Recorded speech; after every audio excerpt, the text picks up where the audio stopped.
Hello Leo, kamusta? Ayan, medyo matagal na wala ang lola nyo nagkasakit. No, medyo mahabang istorya. Kung updated kayo sa FB ko, alam ninyo. Kung updated din kayo sa community dito sa ating YouTube, kung nagbabasa-basa kayo, ayan. Kasi merong na-hospital, family member, and then ako naman ay nagkamalalang sipon. No, ilang days. So actually, hanggang ngayon, hindi pa rin magaling. Sakit pa rin yung ulo, may sipon pa rin. Pero, ayan. Gagawin na natin tong reading mo, Leo, for the 4th week of January 22 to 31 ito. Pero kung mapanood mo to after those dates, okay lang naman kasi karamihan ng readings ko ay timeless. Na-reach na nga pala natin yung 37k subscribers dito sa ating YouTube. Maraming salamat po sa lahat ng nag-subscribe, patuloy na sumusuporta at sumusubaybay. At para sa mga hindi pa po nakaka-subscribe dito sa ating YouTube, don't forget to subscribe, like and follow na rin po yung ating FB page. Tandaan ninyo, anything na may kinalaman sa personal reading services sa FB page ko lamang po kayo mag-send ng private message. Ayan. So, gamitin natin itong bagong decks ko. Panoorin nyo rin yung unboxing nito. I-upload ko. Kunin muna natin yung mga oracle cards mo. Ayan. So, yung mga card na alam ko, hindi ko babasahin yung book kasi kakabukas. Literally, kakabukas ko lang neto, guys. Hindi ko pa ito nabasa yung libro. Ayan, hindi ko pa siya nabasa. Leo, tignan na natin itong mga energies surrounding you. Itong 4th week, imagine, no? 4th week na agad, kumurap lang ako. 4th week na agad, February na kaagad tayo. Bis ng panahon.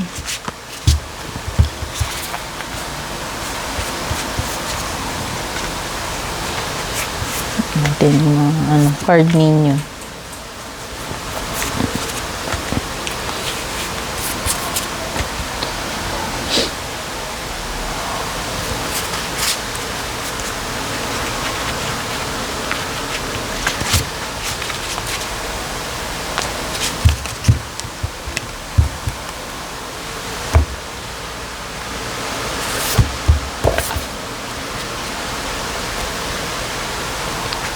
Ayan, buksan na natin. So, meron ka dito Earth Monkey, Metal Tiger, and Metal Dog. So, dalawang metal energy element yung nakuha mo, tas isang Earth, Leo. You can move mountains, kagaya ng nakuha ni Taurus. Okay, huwag mo isipin na hindi mo kaya, Leo. Lakasan mo yung loob mo kasi literally you can move mountains. Kaya mong baguhin yung mga bagay-bagay. No? Ibig sabihin, may magagawa ka. Believe it or not, kakayanin mo kung ano man itong mga kakaharapin mo. Kailangan mo lang maniwala. No? Have faith in yourself, no? In your abilities, in your talents. Have faith in you. Kasi walang hindi mo kakayanin. You can move mountains. Ibig sabihin kahit imposible pa yan, parang imposible pero oo. No? Magagawa mo yan. Yun yung sinasabi ng card mo. And release your attachments. Leo, kung ano mang mga unhealthy attachments yan, dapat mo nang i-release. No? Related man yan sa sa jowa, or sa ibang bagay. Basta, kung ano man ito mga dapat mong i-release mo na yan. No? I-give up mo na yung mga dapat mong i-give up. Kalimutan na yung dapat kalimutan. Iwan na yung dapat iwan. Itapon na yung hindi dapat nandyan. No? Kumbaga, getting rid of yung mga bagay na hindi na dapat nag-i-stay pa sa'yo ngayon. Sa ngayon. No? Ito yung mga bagay na dapat mo nang pakawalan, bitiwan, i-release. No? Ano mang attachment yan. Okay? And you have the Metal Dog, simplify your life. Simplify your life, Leo. Okay? Do not make things complicated. Kung hindi naman kailangan maging komplikado ng mga bagay-bagay, doon tayo sa basic, doon tayo sa mas simpleng approach. Usually we have a tendency to complicate things na kung minsan nagja-jump kagad tayo dun sa mga bagay na mas komplikado na ano, kumbaga parang nababypass or nalalagpasan natin yung mga simple things. Pero minsan ano, napakasimple lang pala ng solution. No? Ayun, yun yung ibig sabihin nito. So when it comes to simplifying your life, yung sinasabi dito, kumbaga, kung ano yung mga pinaka-importante, yun na lang muna yung bigyan mo ng focus, Leo. Do not concern yourself doon sa mga bagay na hindi mo naman dapat pinoproblema sa ngayon, no? Ayan. Try to declutter. Kung ano lang, travel lightly. Kung ano lang yung need, pagtuunan ng energies, ng attention, concern, ito lang muna. So, try to simplify things. You try to simplify your life. At yun na nga yung mga dapat mong i-release. So, decluttering na rin. So, ano yung mga dapat mong i-get rid of, no? You have the Four of Pentacles, Three of Swords. Okay. So, nakikita ko na kung ano yung mga hindi mo mai-release, Leo. No? Pwedeng nasaktan ka in the past. May mga attachment ka pa rin dito. Nagkaroon ka man ng mga breakup or nagkaroon ka man ng mga bagay na naging masakit. Mga bagay na nangyari sa iyo na hanggang ngayon ay masakit pa rin. Bagamat, nasaktan ka dyan, oo, nangyari na yan. Alam ko, hindi ko pinagdaanan yung mga pinagdaanan mo, hindi namin pinagdaanan yan. Dali lang sabihin, kalimutan mo na yan, let go mo na yan. Pero kasi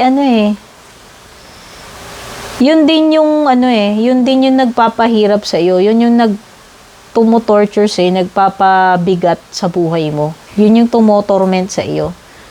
And whether you like it or not, hindi mo kailangan na magstay forever dito sa mga ganito. Kaya nga, the Metal Tiger is reminding you to release your attachments. Sa tingin mo, pag nagdwell ka ng nagdwell dito, sa painful moment na yan, para kang dyan eh. Para kang na-curse dyan, na nakatali ka na lang dyan forever. Sa tingin mo, magbabago buhay mo. Sa tingin mo, mag-i-improve pakiramdam mo. There is a time for grieving. Kung dumanas ka man ng masasakit na pangyayari sa buhay mo, lahat may timing. May time, di ba, pag namamatayan tayo, may time na i-accept natin, may time na iiyak natin, may time na tatanggapin natin, and also there is time to move on. Ito yung sinasabi ng Metal Tiger. No? So, nasa sayo yan, choice mo yan, Leo. Kung talagang magpapakasta ka rito, ikaw yan. No? Pero ang sasabihin ko sa'yo, walang mangyayari. Lalo ka lang magwawallow on self-pity, sa mga kalungkutan, sa mga very low vibes. Very low vibes. Instead na na-uplift mo yung vibrations mo, lalo kang nadadrag netong negativity ng Three of Swords. So, whether binitray ka man dyan, nagkaroon ka ng masakit na pangyayari sa buhay mo, break up o kung ano may tinutukoy dyan, meron pa ring time na ipagluksa yung mga yan or iiyak, pero may time na dapat ikaw ay babangon at hindi ka mananatili forever dyan. No? Four of Pentacles.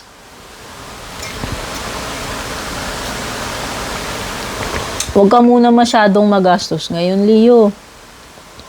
Maging practical ka ngayon. Hindi ito yung time na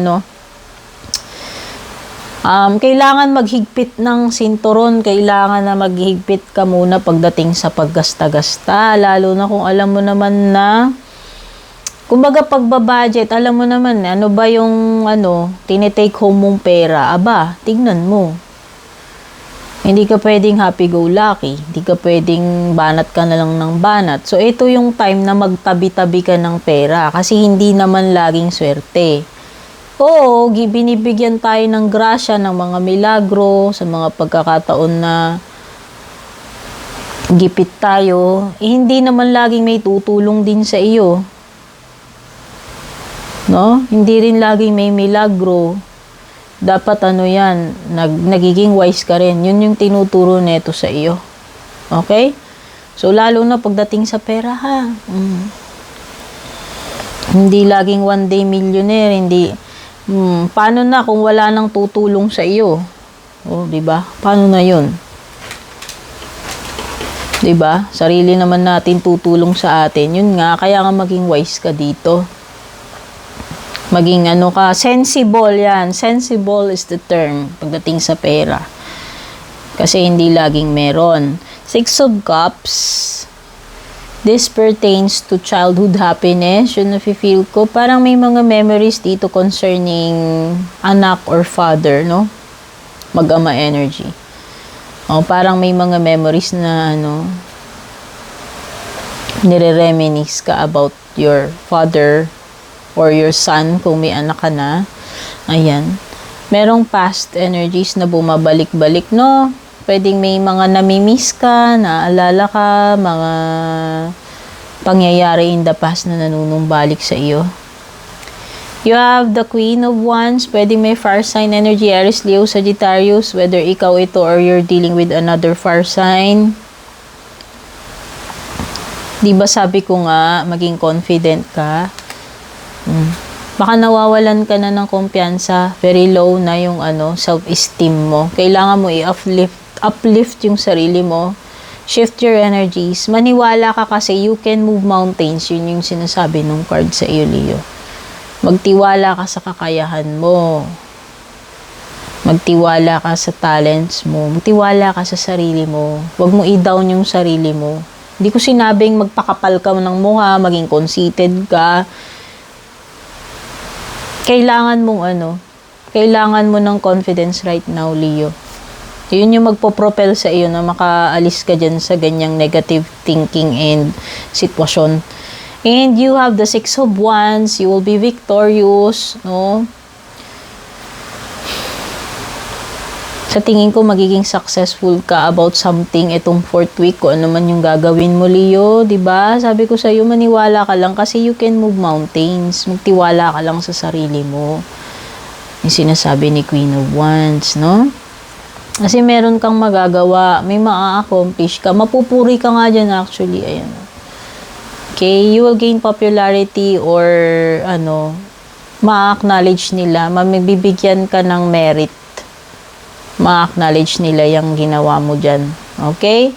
So, ito yung mga nakuha ko. Energy surrounding you itong 4th week ng January, Leo. January 22 to 31. Sana nagustuhan mo. Don't forget to like and share. Take care. God bless and kita-kits sa ating next reading.